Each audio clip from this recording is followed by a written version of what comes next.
Boa tarde, sou Eduardo da UFSCar. Minha pergunta, mais uma dúvida, questão hoje do conhecimento como capital, né? Fala do capitalismo cognitivo, essas coisas. Eu queria mais esclarecimento, né?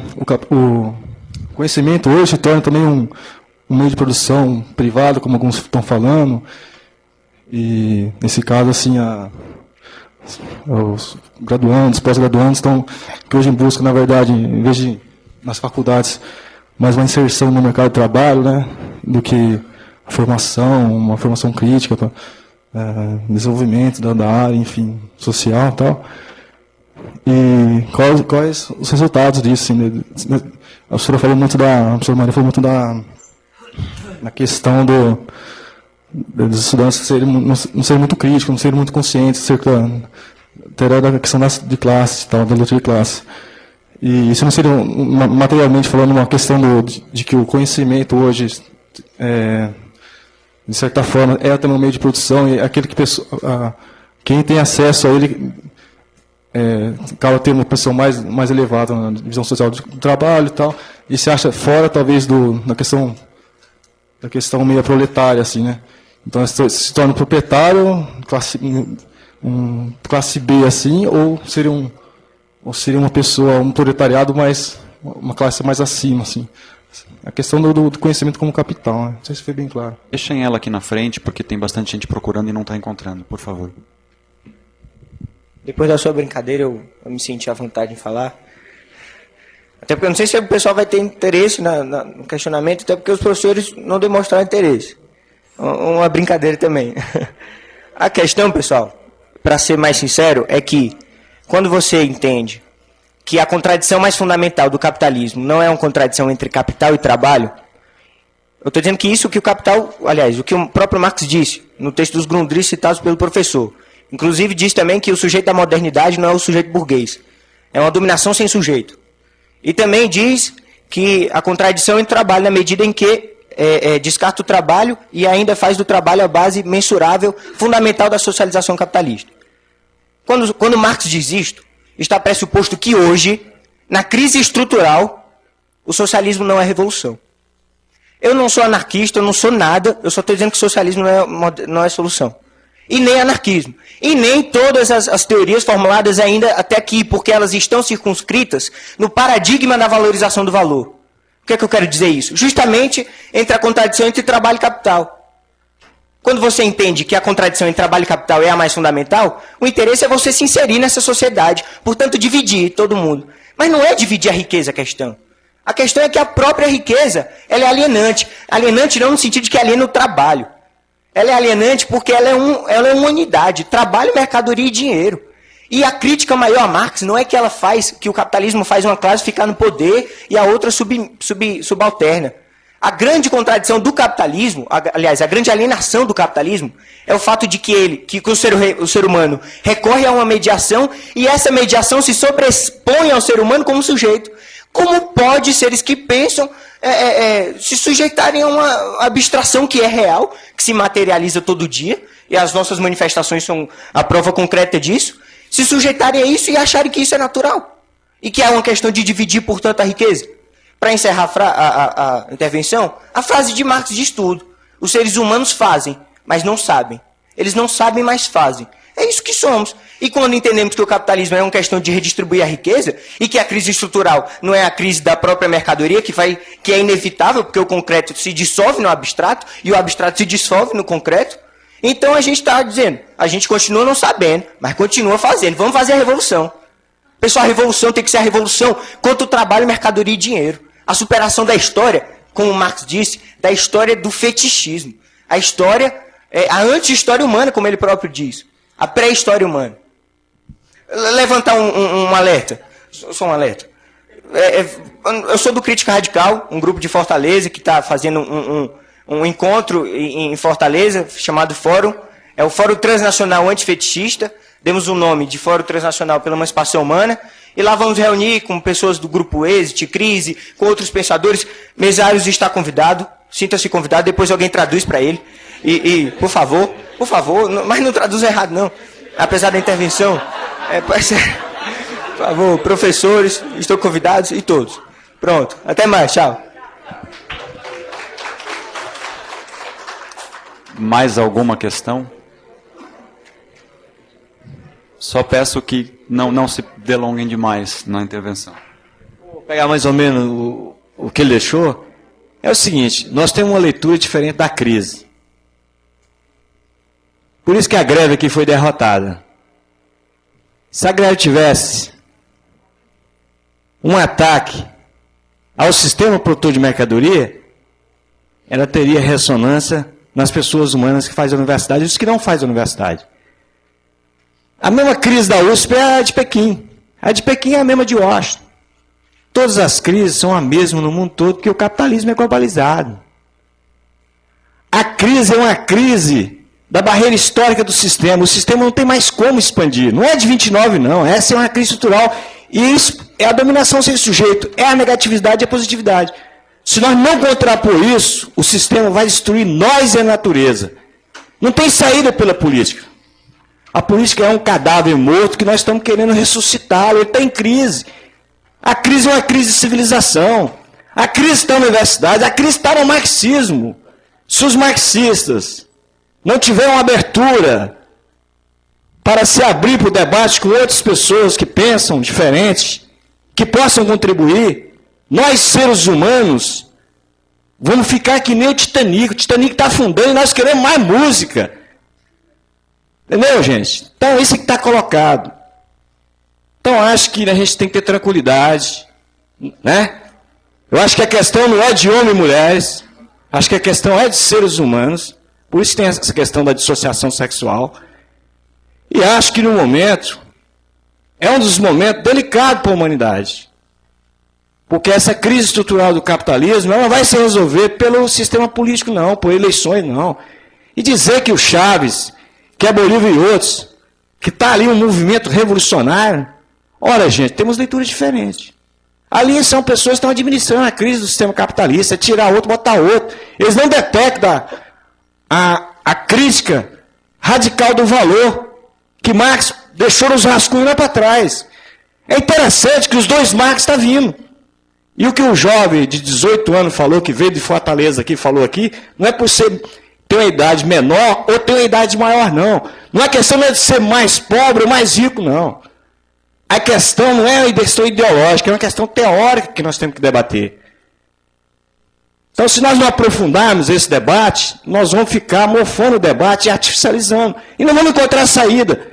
Qual é a saída que os marxistas estão propondo? Administrar a crise? Estão aí no Estado, em vários cantos do mundo. E aí, qual a proposta deles? Humanizar o capitalismo? Rapaz, ou nós destruímos esse sistema produtor de mercadoria, senão todos nós vamos ser destruídos com a natureza. Então é isso que a gente está querendo debater com humildade. Esse encontro vai se dar em Fortaleza. Mesada está convidado, Roberto Curtis, Anselmo Miap, Moshe Postano, Rosito Scu e outros pensadores. Por quê? Porque achamos que só um movimento social de novo tipo, de novas relações sociais, é capaz de criar a emancipação humana numa revolução humana. É isso, gente. É isso que está colocado, esse desafio do século XXI. Seremos capazes de voarmos onde não tiver saída, nós temos que voar. É isso. Obrigado aí pela contemplação aí. Mais alguma pergunta? Mais alguma questão?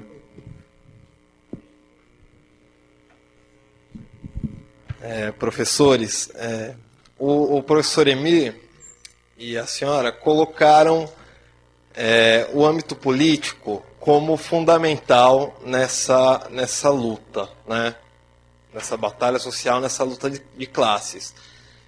O Gramsci, na leitura do Coutinho, né, na década de 80, publicou o livro A Democracia como Valor Universal, né, onde há uma estratégia socialista através da democracia para se afunilar para um processo em que leve a sociedade para o socialismo, né? O que eu gostaria de saber, na análise de vocês, como a democracia, até que ponto a democracia funciona, né, nesse esquema, o quanto ela tem de ideologia e o quanto de possibilidade de se efetivar tem essa leitura do Coutinho. Obrigado.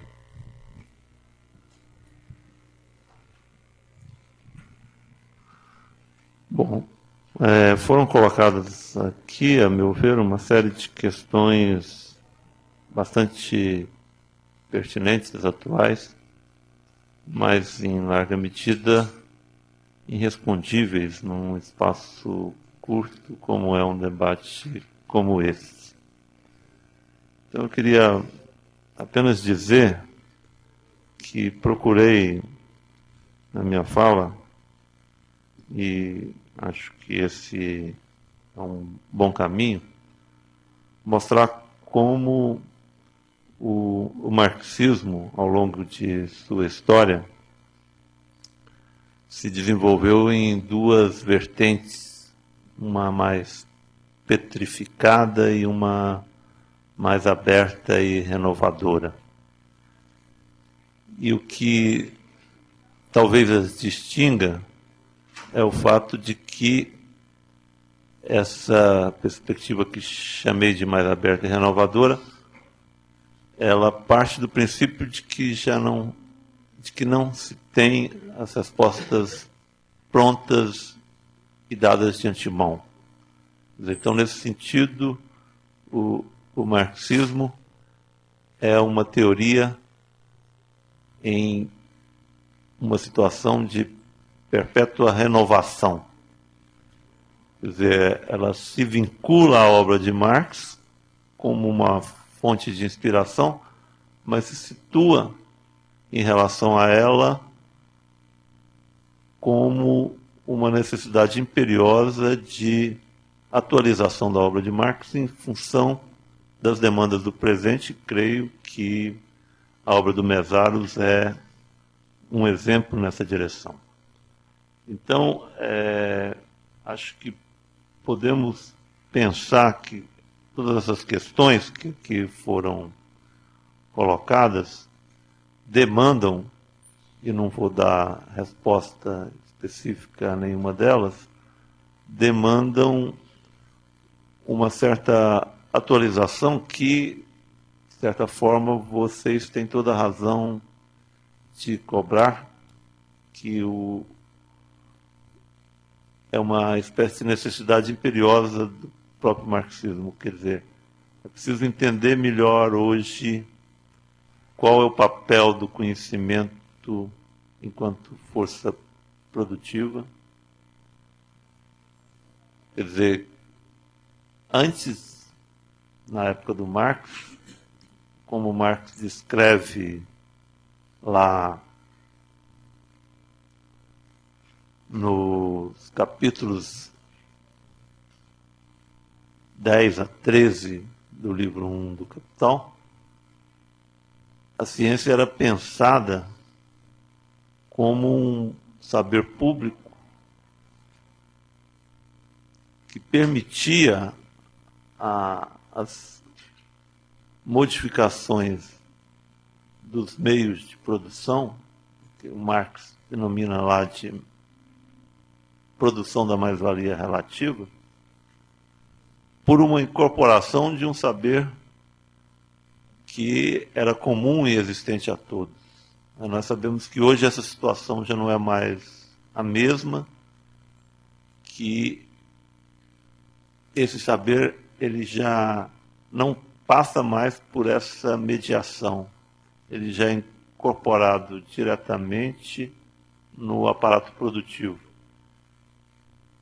E, é claro, isso muda pouco, ou quase nada, a teoria do Marx sobre o desenvolvimento das forças produtivas, mas altera significativamente a nossa compreensão do que seja esse saber, o que seja a ciência hoje.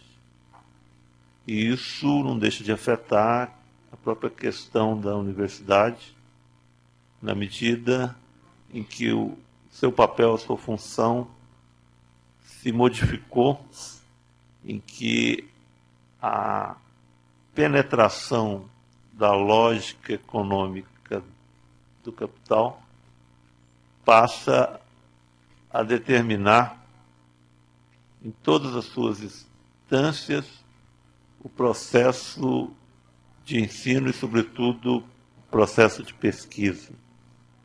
Quer dizer, nossa luta hoje no interior da universidade é a mesma em todos os âmbitos da sociedade. É uma luta contra a mercantilização, o fetichismo, o predomínio da mercadoria, do dinheiro e das formas de trabalho associadas a isso.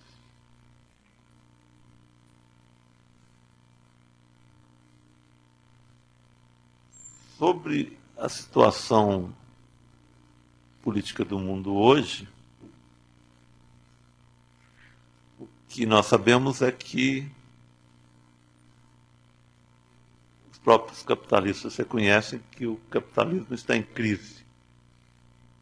Agora, como serão os desdobramentos dessa crise? Quais respostas serão dadas? É algo que depende muito da nossa ação, da nossa capacidade teórica de mapear as estruturas e os processos que estão no bojo dessa crise e da nossa capacidade de intervenção.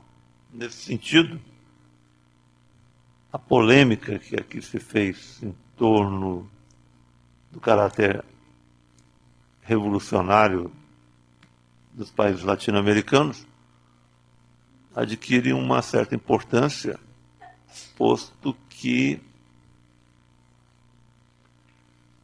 são respostas a essa crise. Agora, qual é o âmbito e a dimensão dessas respostas, se elas vão adquirir um caráter anticapitalista ou se serão apenas novas formas de ajornamento, de atualização do Estado capitalista para a manutenção do sistema interestatal, de adequação desses povos a uma nova realidade. Isto é algo que só o tempo nos dirá. Mas é profícuo que as apostas sejam feitas numa direção ou em outra, e que acho que esse debate mostra que as questões que classicamente o marxismo colocou, as questões da socialização, do anticapitalismo, de uma superação das formas políticas burguesas, permanecem atuais.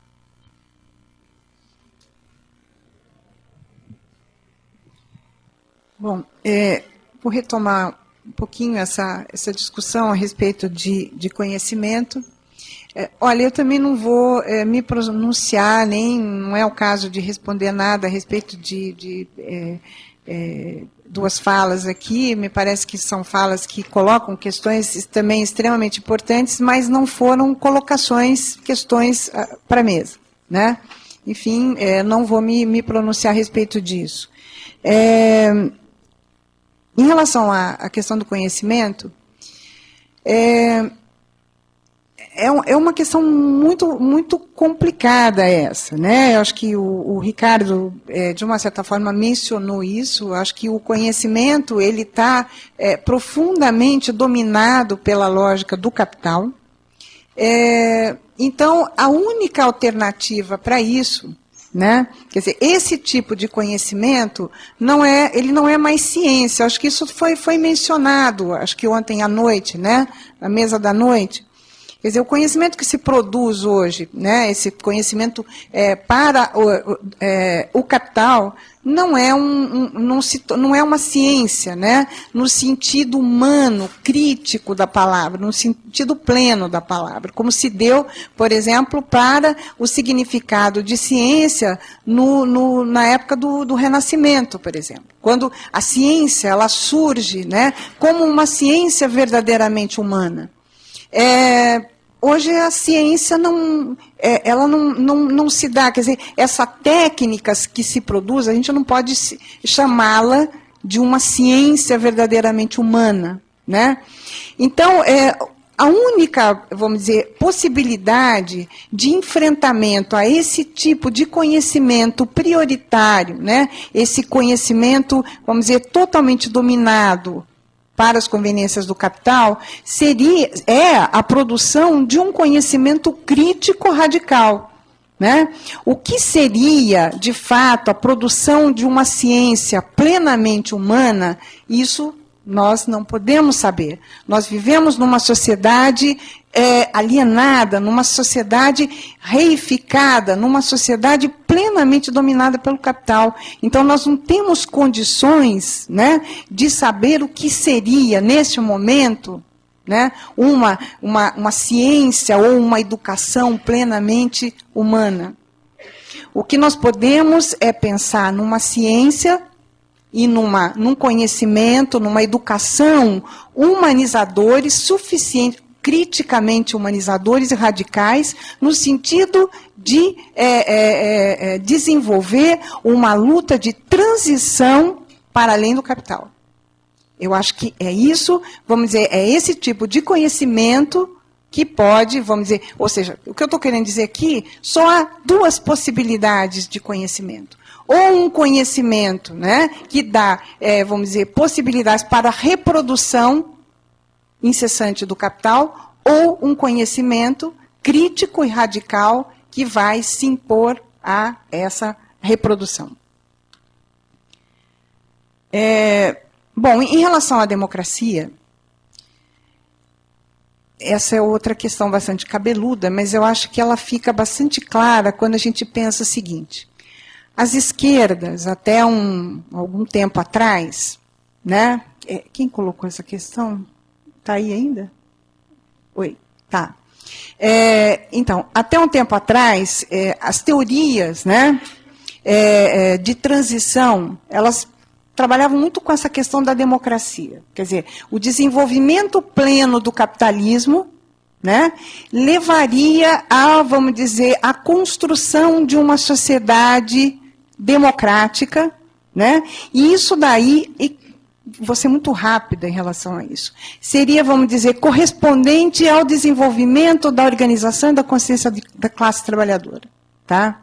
Quer dizer, o desenvolvimento do capitalismo, o desenvolvimento, né, das forças produtivas, seria equivalente ao desenvolvimento das forças produtivas, e isso seria equivalente ao desenvolvimento da consciência da classe. Tá?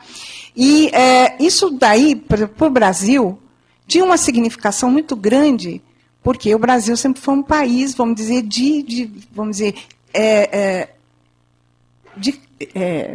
desenvolvimento atrasado, tá?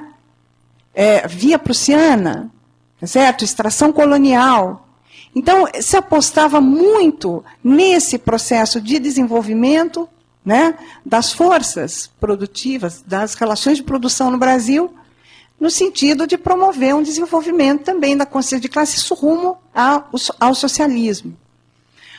Olha, eu acho que, vamos dizer, a atualidade, ela tem questionado muito isso, ela tem mostrado que isso não se configurou, ou seja, o Brasil atingiu o seu desenvolvimento possível. Né? O Brasil ele se desenvolve tragicamente mediante o quê? O agronegócios. O agronegócios é o must do nosso desenvolvimento. E esse tipo de desenvolvimento no Brasil, ele vai intensificar uma marca brasileira, né, eu vou usar uma palavra, um termo que que não é muito usual nesse sentido, mas, vamos dizer, ele intensifica a nossa vocação agrícola dentro dessa lógica do desenvolvimento desigual e combinado. Tá? Então, o desenvolvimento brasileiro, ele se dá por essa via, ou seja, nós chegamos ao máximo desenvolvimento possível. Né? Dentro dessa, vamos dizer, desse quadro do capital hoje, esse é o nosso desenvolvimento, a nossa possibilidade de desenvolvimento. E isso não significou, tá, o desenvolvimento da consciência de classe, porque o Brasil hoje, ele potencializa, né, a degradação da classe trabalhadora. Né? Acho que tem aqui uma pessoa que trabalha muito melhor, isso foi falado de uma forma brilhante ontem. Né? Ou seja, nós chegamos nesse momento do desenvolvimento do capital, onde aquela aposta, né, no desenvolvimento, principalmente pensamos aí na época da ditadura, qual que era a luta na época da ditadura militar? Era a construção de uma sociedade democrática, instituições, né, verdadeiramente democráticas. Olha, nós temos essas instituições aí. E onde está a democracia? Cadê a democracia, de fato? Né? Eu estou colocando isso porque é o seguinte, eu fui outro dia, não vou mencionar quem falou isso para mim, né? Mas falou, hoje nós temos a liberdade de estarmos aqui falando, criticando e dizermos o que a gente bem entender. Né? A gente pode dizer isso. Diferente da época da ditadura, que as pessoas não podiam falar, tinham que se calar diante do medo da repressão. Olha, que importância nós temos hoje para o capital? Falarmos aqui, tá? A nossa importância é muito relativa. A importância maior, a crítica mais, vamos dizer, contundente e que agride o capital, ela não está aqui dentro. Nós podemos nos associar à crítica que está lá fora.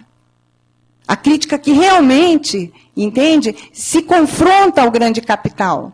É aquele que vai, vamos dizer, eu estou pensando aqui nas mulheres da Via Campesina. As mulheres que vão fazer a sua luta lá na Aracruz. E eu estou pensando, eu estou lembrando aqui, porque hoje eu vi um vídeo no YouTube que me deixou profundamente problemática e questionando essa questão da democracia. Vivemos uma democracia. Que democracia é essa?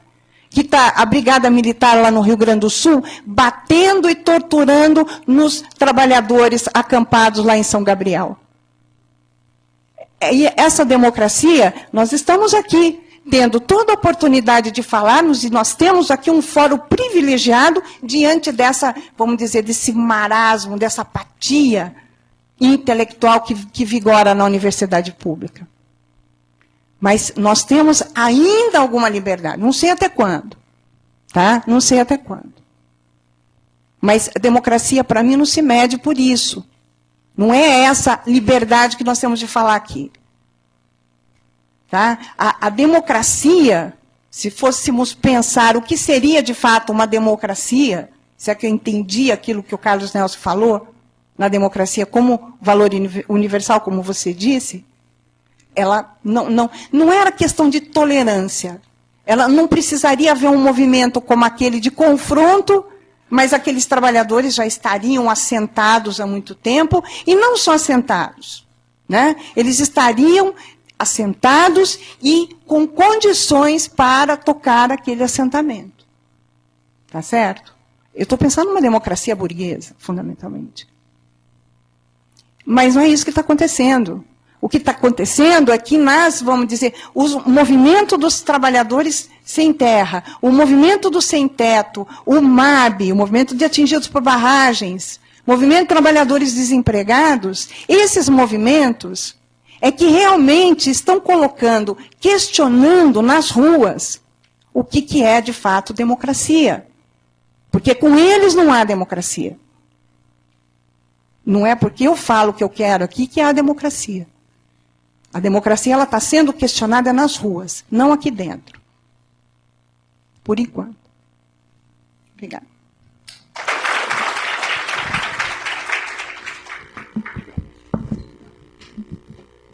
Gostaria de agradecer a Maria Orlanda, ao professor Ricardo Mussi e ao professor Emir Sader também, pelas generosas e geniais exposições e pela generosidade também no debate. Declaro encerrada a mesa e passo a palavra aos colegas de Fortaleza que gostariam de fazer um convite.